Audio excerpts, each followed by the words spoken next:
Hoy continuamos, con la ayuda del Señor, con nuestra serie sobre creencias fundamentales. Durante las últimas semanas hemos estado estudiando aquellas cosas que son totalmente esenciales para ser creyentes. Y también eventualmente estudiaremos aquellas doctrinas que tal vez no son esenciales para ser salvos, que no son esenciales, mejor dicho, para ser salvos, pero que ciertamente son importantes para vivir como iglesia. Pero por ahora estamos en el punto de los esenciales. Y como segunda doctrina esencial hemos estado estudiando la centralidad del Evangelio. La primera doctrina esencial fue la preeminencia de las Escrituras. Creemos que Dios es nuestro Rey y que Él nos gobierna a través de su palabra, que es la Biblia. Y la segunda doctrina esencial es la centralidad del Evangelio. Esta doctrina lo que enseña es que toda la Biblia se trata acerca de Cristo y la Biblia utiliza el Evangelio como el motivo para crecer en santidad. El Evangelio también es presentado como el recurso para acceder a la salvación. Y el Evangelio en la Biblia también es el estímulo para perseverar en fe. Por eso entendemos que todo lo que ocurre en la iglesia debe estar centrado en el Evangelio. Y hoy vamos a hacer otro sermón sobre esta doctrina. Vamos a seguir considerando de qué manera el Evangelio y de qué manera el ministerio evangélico debe impactar nuestras vidas como creyentes. Vamos a continuar con nuestra serie sobre la epístola a los romanos. Estamos en el primer capítulo de Romanos, considerando las motivaciones que impulsaban al apóstol Pablo hasta lo último de la tierra para predicar el Evangelio. Pero antes de entrar en el texto, quisiera traer una introducción para llamar nuestra atención hacia el tema que va a enfocar el pasaje. Permítanme leerles parte de esta introducción. Qué duro resulta vivir para los propósitos de otro. Nuestros corazones se resisten a servir a los demás sin obtener beneficios personales. Incluso las personas que tildamos como manipulables resultan utilizadas a causa de su propia devoción por sus deseos de compañía y de aprobación. Nuestro corazón está orientado hacia sí mismo, aún en los momentos que procuramos agradar a los demás. Como si fuera poco, el espíritu de nuestra época acentúa esta tendencia. A medida que nuestra cultura engrandece al individuo, aprendemos que la meta principal de nuestra vida es nuestra propia satisfacción. Aprendemos que debemos seguir los decretos de nuestro corazón o abrazar la infelicidad, inevitablemente. Lastimosamente, hermanos, quienes se rigen por esta manera de pensar son las principales víctimas de esta ideología. ¿Qué esclavitud tan penosa es aquella que sigue los caprichos del corazón? Este corazón es malvado, de acuerdo a las Escrituras. Es insaciable. No se sacia el ojo de ver ni el oído de oír. Es un corazón lascivo, es egoísta, es manipulador. Una vez que el corazón es desatado, oprime a todo lo que lo rodea. Esta tendencia se arraiga de tal manera en nuestros miembros que procurar identificarla es como pedirle a un pez que señale en dónde está el mar. El pez solo conoce esta realidad. Solamente cuando sacamos al pez del agua, él nota qué era aquello que recorría sus branquias. Así es nuestra experiencia con el egocentrismo. Solamente el anzuelo de la gracia nos saca de esta inclinación, mientras que nosotros luchamos por regresar a ella. Debemos recordar, hermanos, debemos saber que como creyentes permanecemos luchando con el egocentrismo. Aunque el cristianismo significa abandonar nuestra egolatría para adorar al Creador, permanecemos experimentando una batalla contra los deseos de nuestros miembros que procuran dominarnos. El apóstol Pablo incluso llegó a decir: miserable de mí, ¿quién me librará de este cuerpo de muerte? Romanos capítulo 7. Y una de las formas en la que esto nos afecta es seduciéndonos en la dirección opuesta a los propósitos de Dios. Luchamos, aún después de creer, luchamos para hacer la transición hacia una vida centrada en Dios. Luchamos con esto porque retenemos deseos egocéntricos. Luego de vivir toda una vida consagrados a nuestras metas personales, se requiere de muchísimo esfuerzo y la obra determinante del Espíritu para que escapemos de esta inclinación. Sin embargo, hermanos, abrazar una vida enfocada en Dios es un requerimiento no negociable para seguir a Jesucristo. Solo podemos seguir a Cristo si deponemos nuestros deseos personales para seguirle a Él. El Evangelio se presenta en las Escrituras en estos términos: toma tu cruz o encamínate en otro sendero. No hay caminos intermedios. Ser cristiano significa ser esclavos de Jesucristo, servidores voluntarios de su majestad. Como dijo Jesús durante su ministerio: si alguien quiere seguirme, niéguese a sí mismo, tome su cruz cada día y sígame. Porque el que quiera salvar su vida, la perderá. Pero el que pierda su vida por causa de mí, ese la salvará. Lamentablemente, hermanos, en ocasiones pareciera como si nuestra experiencia cristiana se trate más de compromisos livianos que de una verdadera abnegación por Jesucristo.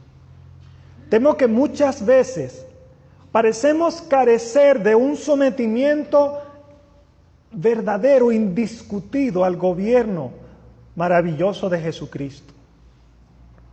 Una manera de visualizar esto en nuestras vidas es comparar la profundidad de nuestra convicción, de nuestra devoción, con las demandas de Jesús durante su ministerio. Él dijo a una persona que se excusaba de seguirlo por compromisos familiares, él dijo lo siguiente: deja que los muertos entierren a sus muertos, pero tú ve y anuncia por todas partes el reino de Dios. Lucas capítulo 9. Aunque la salvación no viene por las obras, aprendemos en las Escrituras que la fe que trae salvación verdaderamente es aquella que muestra la obra del Espíritu a través del compromiso. Este compromiso, amados hermanos, no solo debe caracterizar la vida del creyente, sino que también debe caracterizar el corazón de la iglesia. Todo ministerio aprobado por Dios, que agrada al Señor, debe caracterizarse por deponer los anhelos vanos de la comunidad para seguir los propósitos de Jesucristo. Como congregación, nosotros debemos temer, ministrar por años con un corazón liviano en cuanto a su compromiso y luego en el día del juicio escuchar estas palabras: hicieron lo recto a los ojos del Señor, pero no lo hicieron de todo corazón. Eso dice el libro de Crónicas sobre el rey Amasías. Aunque nuestras obras muestren una rectitud externa, aun que nosotros tengamos acciones que aparentemente nos hagan ver como una congregación agradable al Señor. Puede ser que nuestro corazón, nuestro compromiso interno con el Señor esté desviado y así se ha invalidado nuestro ministerio. Miren cómo dijo el Señor Jesús a la iglesia, a una de las iglesias del primer siglo. Tienes nombre de que vives, pero estás muerto. Ponte en vela y afirma las cosas que quedan, que estaban a punto de morir, porque no he hallado tus obras completas delante de mi Dios. Eso lo dijo el Señor Jesús.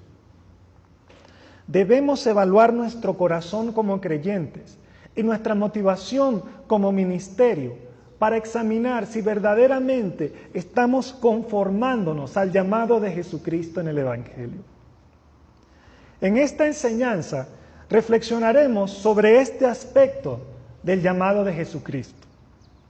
Debemos abrazar los propósitos de Dios, deponiendo los nuestros para agradarle solamente a Él. Así que, hermanos, comencemos. Romanos capítulo 1, versículo 5.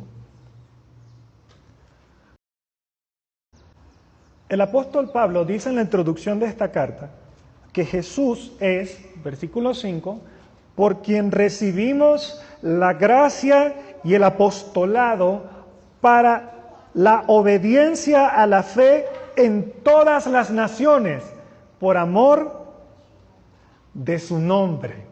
Ese va a ser nuestro pasaje. Vamos a dedicar un poco de tiempo para hacer la exégesis de este pasaje y luego vamos a reflexionar sobre las implicaciones de él en nuestro ministerio. Este pasaje muestra que el apóstol Pablo entendía que su ministerio estaba validado y además que era impulsado porque Dios le había concedido el apostolado y la gracia por medio de Cristo. Pero había un propósito para este apostolado y esta gracia concedida. Y está al final del versículo 5. Dice el versículo, para la obediencia a la fe en todas las naciones por amor de su nombre. Esa es la meta de ese apostolado y de esa gracia. Promover obediencia a la fe entre los gentiles por amor del nombre de Cristo. En un principio, parece difícil identificar quién es el que experimenta este amor por el nombre de Jesús, ¿verdad? Uno pudiera pensar que es Pablo, el que está sirviendo por amor al nombre de Jesús. Pero esto cambiaría drásticamente el propósito de nuestro pasaje. Por eso es importante que precisemos quién es esta persona que experimenta este amor al nombre de Jesús y por lo cual promueve la obediencia a la fe. Es evidente que Jesús no es el que experimenta el amor por su propio nombre, aunque es coherente con las Escrituras. Dios busca su propia gloria. Pero Jesús es un sujeto pasivo en este pasaje. Es decir, Él no ejerce las acciones que vemos en el versículo. Por ejemplo, miren el versículo 3. Dice, acerca de su Hijo, nuestro Señor Jesucristo, que era del linaje de David, según la carne, que fue declarado Hijo de Dios con poder, según el Espíritu de la Santidad, por la resurrección de entre los muertos. Jesús es un sujeto pasivo, es sobre quien se han hecho muchas cosas, no es Él el que acciona las obras que vemos en este pasaje. De hecho, hermanos, cuando vemos en el versículo 5 que Jesús es el medio a través del cual Pablo recibió la gracia y el apostolado, no se presenta a Jesús como el que entrega esa gracia y ese apostolado, aunque ciertamente lo hace, sino que se le presenta como el medio a través del cual Pablo recibe estos dones.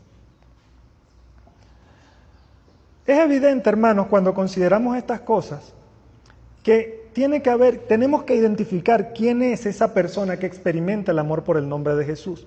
Y yo entiendo, amados hermanos, que esta persona es el Padre. Es el Padre. Todo este prólogo de Romanos, estos primeros 7 versículos, se enfocan en la actividad del Padre, en la revelación del Evangelio.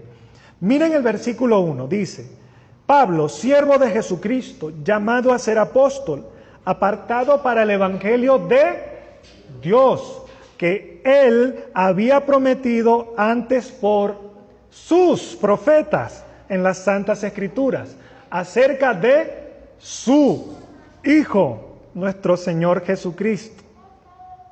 El énfasis del pasaje está en lo que hace el Padre, y por eso es de esperarse que Él sea el que experimente el amor por el nombre de Jesús. Él sea el que tiene este propósito de promover la obediencia, la fe entre los gentiles. Él es quien experimenta el amor por el nombre de Cristo. Hermanos, obviamente esto no indica que Pablo no amaba a Jesús intensamente, no es el caso. Las Escrituras dicen que Pablo dijo: listo estoy, no solo a ser atado, sino también a morir en Jerusalén por el nombre del Señor Jesús. Hechos capítulo 21.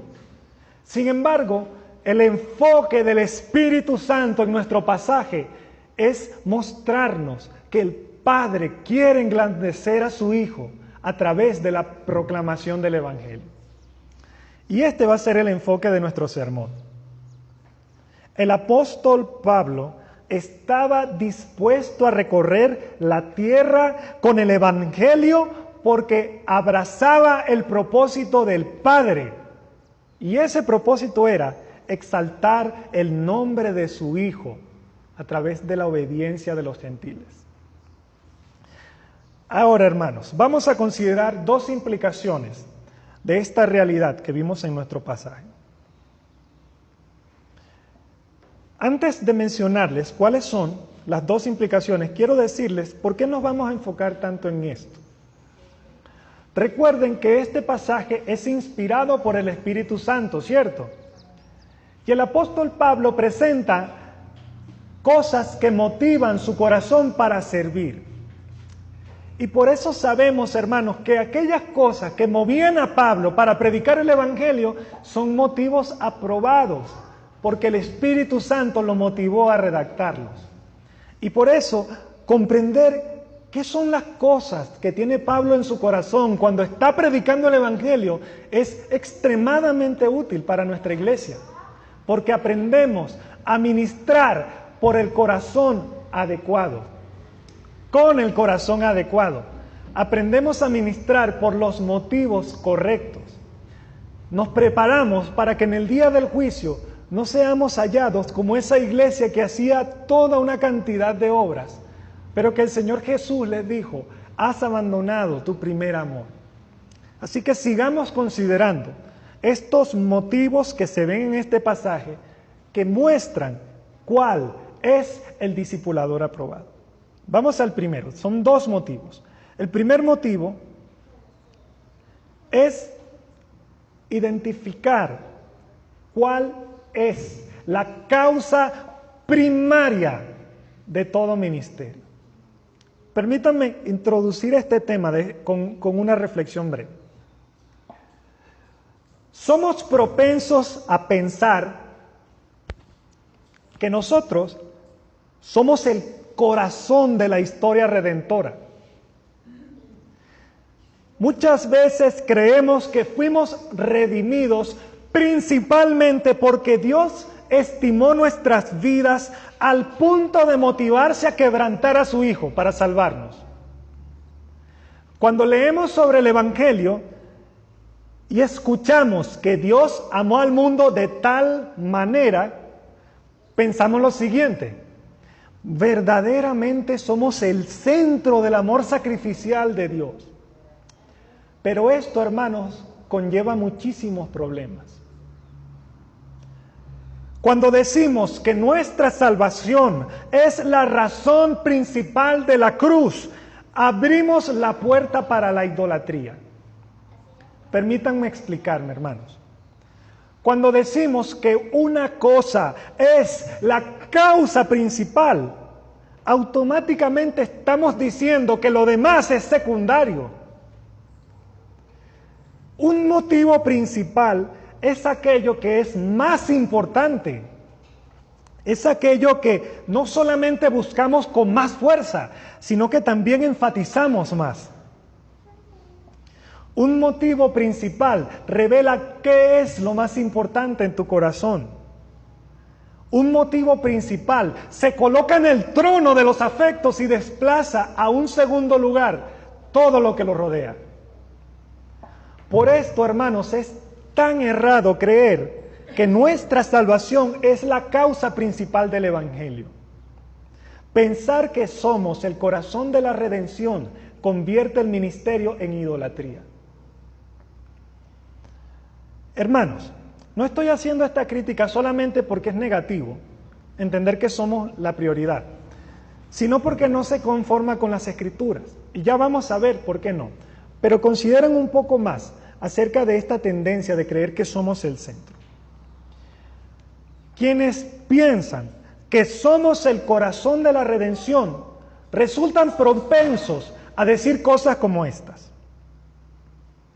Ok, el pecador es la causa por la que Dios planeó la cruz. Entonces, nosotros nos vamos a unir al propósito de Dios y vamos a enfocarnos a la salvación de las almas antes que priorizar cualquier otra cosa. Pero eso incluye la gloria de Dios. Vamos a priorizar la salvación de las almas sobre la gloria de Dios. Estas personas, sin saberlo, colocan al hombre en el centro y quitan a Dios de su trono, relegándolo a un segundo lugar. Dios ya no es la prioridad en ese ministerio. Él ya no es la persona por la cual predicamos. Él cede el paso para que el pecador sea glorificado. Hermanos, esto contradice intensamente la enseñanza de las Escrituras. Cuando vemos el carácter de Dios en la Biblia, encontramos a un creador majestuoso que dice: yo soy el Señor. Ese es mi nombre, mi gloria a otro no daré, ni mi alabanza a imágenes talladas. Isaías 42. Dios no comparte su gloria con ninguna criatura en el universo. Puede que alguno diga lo siguiente, hermanos: ¿eso está bien? ¿Quién dijo que poner al pecador como causa principal de la cruz glorifica al hombre con la gloria que solo es del Padre? Este no es el caso. En realidad, esto engrandece la gloria de Dios cuando resalta su amor por el pecador. Pudiera que alguno dijera esa objeción. Pero en realidad, hermanos, en la práctica ocurre lo contrario. Ocurre lo contrario. Recuerden, las causas principales automáticamente desplazan a las secundarias. Y consideren este ejemplo. Muchas personas creyeron que sus hijos eran la causa principal de sus vidas y desplazaron a sus cónyuges a un segundo lugar. Luego terminaron divorciados cuando los hijos salieron de casa. ¿Por qué ocurrió esto? Porque perdieron su razón principal para vivir en matrimonio. Ellos debilitaron su amor por su cónyuge por años de lo que pudiéramos llamar hijolatría. De la misma manera, hermanos, nosotros debilitamos nuestro amor por Dios cuando ponemos al hombre en el centro como la causa principal de nuestro ministerio. Otra objeción podría ser la siguiente: no concuerdo con esta enseñanza, porque recuerdo que Jesús oró de esta manera. Jesús dijo esto: la gloria que me diste, le dice al Padre, yo se la he dado a ellos, para que sean uno, así como nosotros somos uno. Eso es Juan capítulo 17. Puede ser que esta persona diga: Jesús nos dio la gloria que le correspondía a Él. Y también el apóstol Pedro dice que hemos sido hechos participantes de la naturaleza divina. Pero esto no implica que somos el corazón de la redención. Esto es una interpretación inadecuada. Los mismos escritos de Juan y de Pedro refutan esta idea. Cuando nosotros leemos lo que Juan dice acerca del trono celestial, vemos que cada vez que los seres vivientes dan gloria, honor y acción de gracias al que está sentado en el trono, al que vive por los siglos de los siglos, los 24 ancianos se postran y adoran a Dios y echan sus coronas delante del trono. La imagen bíblica del universo tiene a Dios en el centro como el fin inconfundible de la gloria. Incluso cuando Jesús hace su aparición en la escena, solo Él, que también representa al Espíritu según Apocalipsis 5:6, solo Él comparte esta gloria con el Padre. Ante la visión del trono de Dios, los ángeles, los creyentes, los seres vivientes y toda criatura sobre la tierra claman diciendo al que está sentado en el trono y al Cordero sea alabanza, honra, gloria y el dominio por los siglos de los siglos. Hermanos, solo Dios es el centro. Él es el fin indiscutible de toda gloria. Hermanos, y esta realidad podemos verla en los pasajes que hablan sobre la restauración de Israel. Les invito a leer Ezequiel capítulo 36, versículo 21. Ezequiel capítulo 36, versículo 21.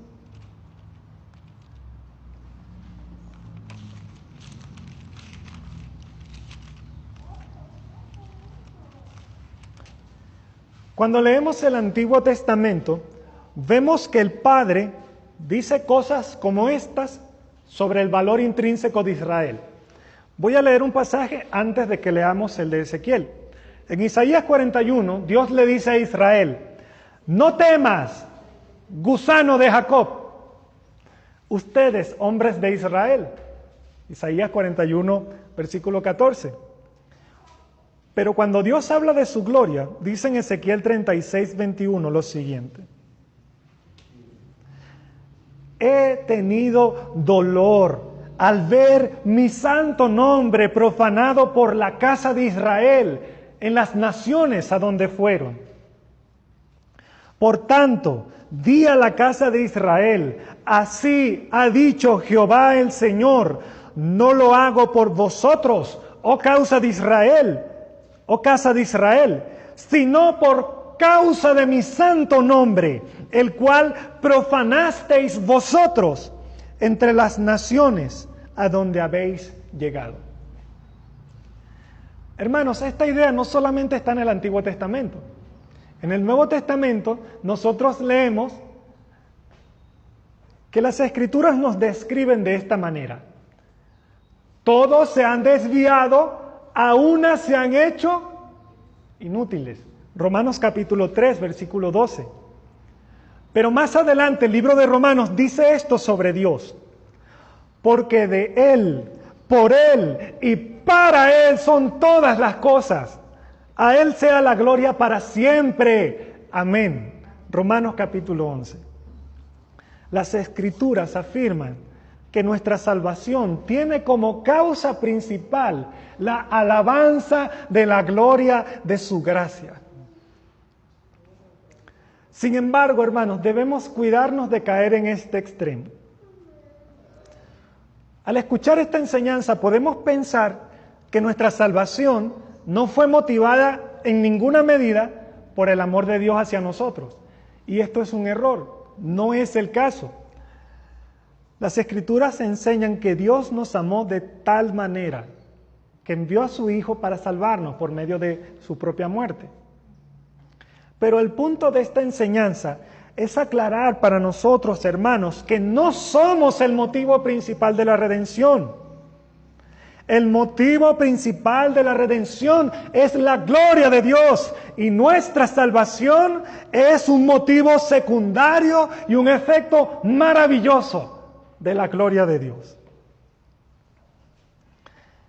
Y lo último que voy a decir sobre este punto, hermanos, es que esto es magnífico. para nuestra espiritualidad. Mírenlo de esta forma, hermanos.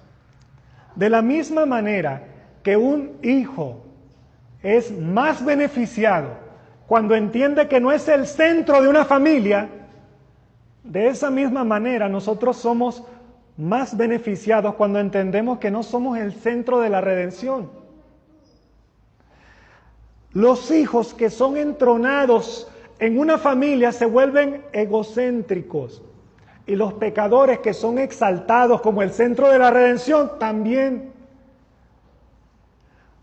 Por eso, hermanos, necesitamos entender la primacía de la gloria de Dios para ser correctamente edificados. Debemos atesorar esta doctrina, hermanos, porque es bíblica y porque nos enseña a servir por los motivos correctos, con la perspectiva correcta, con los afectos adecuados. Somos más satisfechos cuando aprendemos a amar mejor a Dios y aprendemos a honrarle a Él sobre todas las cosas.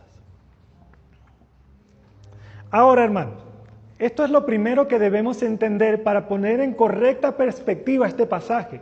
Este pasaje afirma, Romanos capítulo 1, versículo 5, que Pablo recibió el apostolado y la gracia para promover la obediencia a la fe por amor del nombre de Jesucristo. Pero necesitamos comprender que la gloria de Dios es la prioridad para que esto tenga sentido. ¿Por qué Él ministra por amor al nombre de Jesús? Porque es para su gloria que ocurre la salvación. Ahora sí, hermanos, vamos a considerar de una forma más precisa esta frase, por amor de su nombre.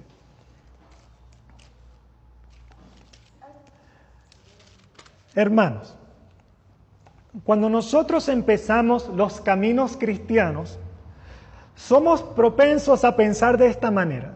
Presten atención. Dios es maravilloso. Amén. Y luego decimos, Él ama a todos los pecadores de la misma manera y envía predicadores hasta lo último de la tierra para que todos escuchen y sean salvos. Esta es una idea maravillosa, ¿verdad? Muy agradable de escuchar. Pero tiene un problema. ¿Cuál es el problema? Hermanos, que en este tiempo solamente 4.000 millones de personas no han escuchado el Evangelio. No han escuchado el Evangelio. A medida que descubrimos realidades como estas, somos propensos a tambalear en nuestra fe y somos propensos a desarrollar afectos de desconfianza y resentimiento hacia Dios. Podemos pensar cosas como estas. Cuando yo veo la realidad, pareciera que Dios no es tan bueno como yo creía. ¿Será que esto del cristianismo es un engaño? Pero hermanos, esto ocurre porque no terminamos de soltar la creencia de que el hombre es el centro del universo y de que Dios está obligado a salvarlo. Mientras sigamos aferrándonos a esa idea humanista, que el hombre es la medida de todas las cosas, nunca vamos a dejar de preguntar, ¿por qué Dios? ¿Por qué esto? ¿Por qué aquello? Sin embargo, hermanos, aunque nosotros preguntemos estas cosas, Dios no nos deja sin respuesta.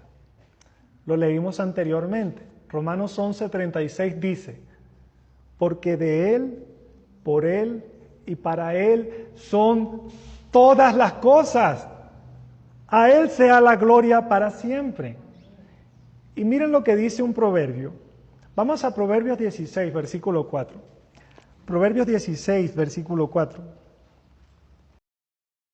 Dice el pasaje, todas las cosas ha hecho Jehová para sí mismo, y aún el impío para el día malo. Todas las cosas las hizo Dios para Él mismo, aún al impío. La respuesta de las Escrituras, hermanos, es que la realidad se trata primariamente de la gloria de Dios y no de nosotros. Nuestra salvación o nuestra condenación es un producto, un subproducto del propósito central de la historia, que es ¿cuál?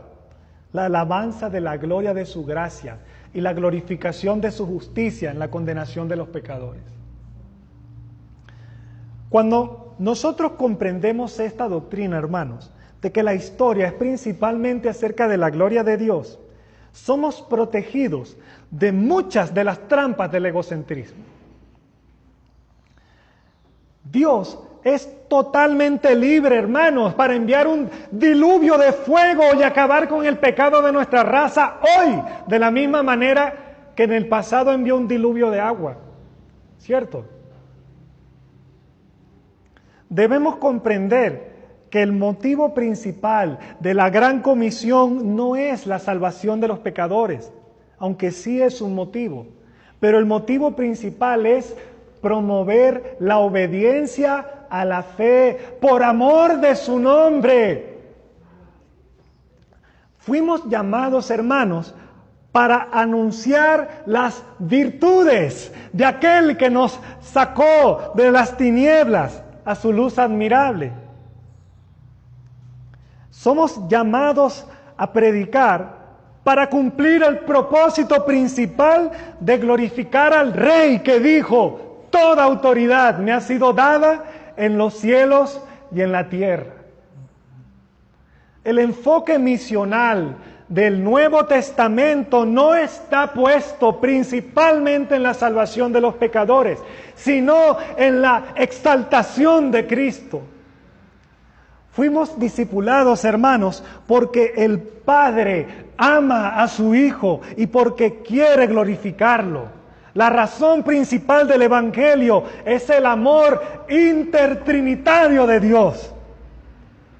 Recibimos la gracia porque el Padre amó a su Hijo y envió el Evangelio por amor de su nombre. Debemos recordar esto cuando evangelizamos, hermanos. Dios decidió engrandecer a Cristo dándole un pueblo, un regalo, un grupo de redimidos que lo va a exaltar eternamente. Les invito a Juan capítulo 6. Juan capítulo 6, versículo 38. Estas son palabras del Señor Jesús. Juan capítulo 6, versículo 38. Miren lo que dijo el Señor: porque he descendido del cielo no para hacer mi voluntad, sino la voluntad de el que me envió. Y esta es la voluntad del Padre, el que me envió, que de todo lo que me diere no pierda yo nada, sino que lo resucite en el día postrero. Jesús dijo que la voluntad del Padre era darle, ¿verdad?, un grupo de personas. Sabemos que no es todo el mundo, porque aquí dice que a todos esos no los iba a resucitar en el día final y que no iba a perder ninguno de ellos. Pero quiero que vean ahora el capítulo 17 de Juan, para que vean cuál es el propósito de este regalo, de este pueblo que le fue regalado a Jesús. Juan capítulo 17, versículo 24.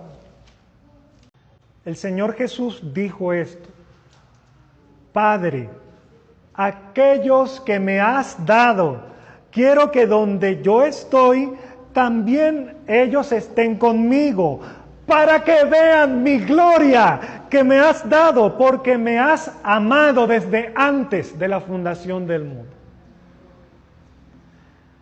Hermanos, Dios creó toda la historia e incluso tomó un grupo de pecadores y se los dio a su Hijo, porque le agradó que en Él habitara toda plenitud y por medio de Él reconciliar todas las cosas consigo, haciendo la paz por medio de la sangre de su cruz, como dice Colosenses 1.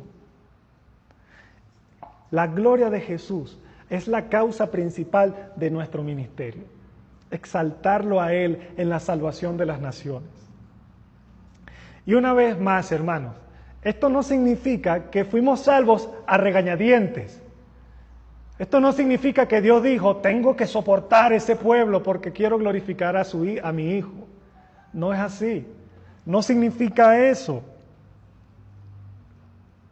Las Escrituras afirman que el discipulador aprobado también debe sentir esto. Miren lo que dijo el apóstol Pablo.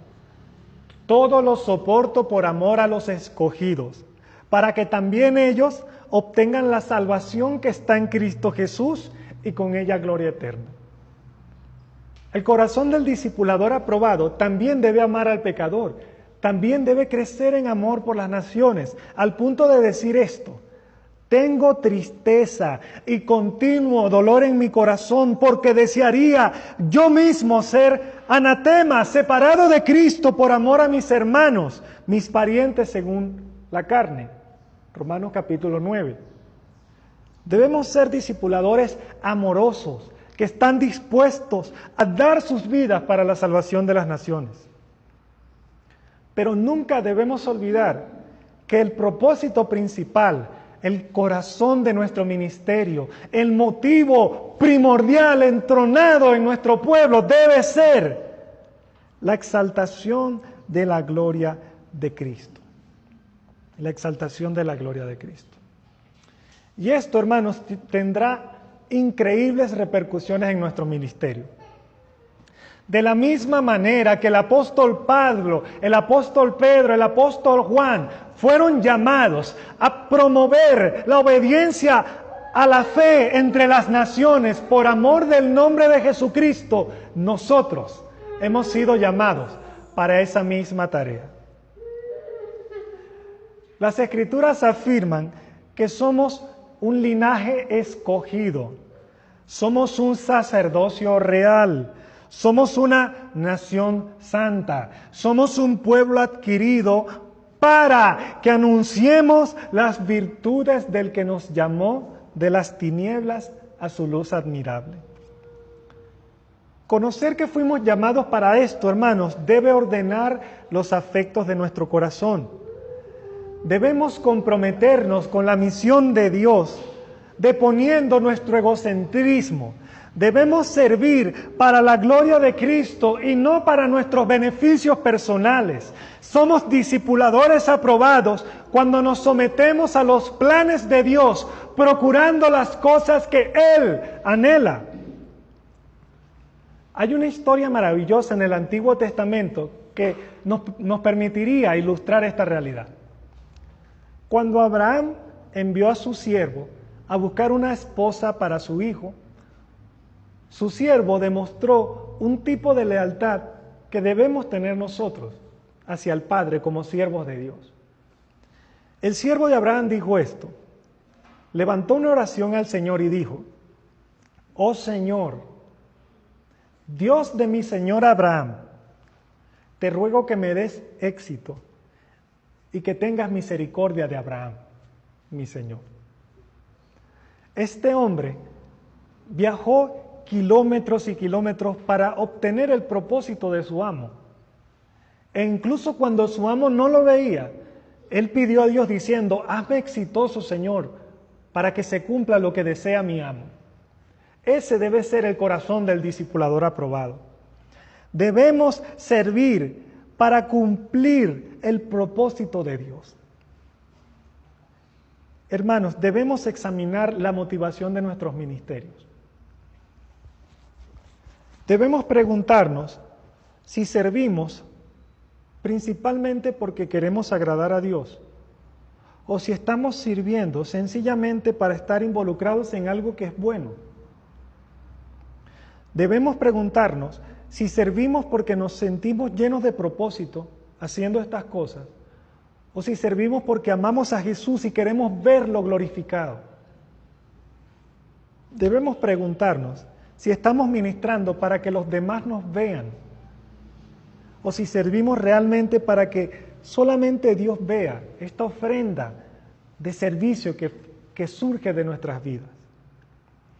El discipulador aprobado se comprometerá con la misión de Dios de engrandecer a su Hijo Jesús por amor a su nombre. El discipulador aprobado vivirá para magnificar a Cristo como la esperanza gloriosa del universo. El discipulador aprobado no vivirá para sí mismo, sino para cumplir el propósito del Padre, que es exaltar a Jesús.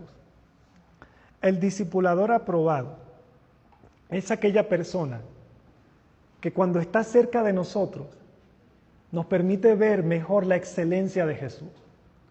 Ese es el ministerio que Dios aprueba.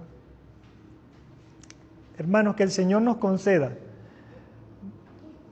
un corazón que ame su gloria sobre todas las cosas y que ponga a Cristo en el centro de nuestro ministerio, en el centro de nuestra iglesia, en el centro de nuestras finanzas, en el centro de nuestro tiempo, en el centro de nuestras metas, en el centro de nuestro futuro, y que podamos vivir para promover la obediencia, la fe entre los gentiles por amor del nombre de Cristo. Vamos a orar, hermanos. Señor, te damos gracias por esta palabra que nos has concedido.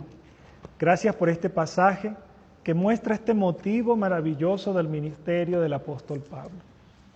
Gracias porque tú lo llamaste con poder y le revelaste la gloria de Cristo. Y de esa manera Él llegó a atesorarlo sobre todas las cosas y a tener todo lo demás como estiércol, Señor, por conocerlo a Él. Te ruego que nos des un corazón semejante y que todas las cosas que hagamos en nuestra vida las hagamos para agradarlo a Él y no para servir a los hombres. Danos igualmente un corazón amoroso por los que no te conocen, Señor, y un corazón que quiera dar su vida por ellos. Pero entrona, Señor, la gloria de Cristo sobre todas las cosas en nuestro corazón. Y permite que cualquier persona que aún no haya abrazado el reino de Jesucristo se someta a Él y que reciba gloria eterna y vida eterna por medio de su nombre. Te lo pedimos en el nombre de Jesús. Amén.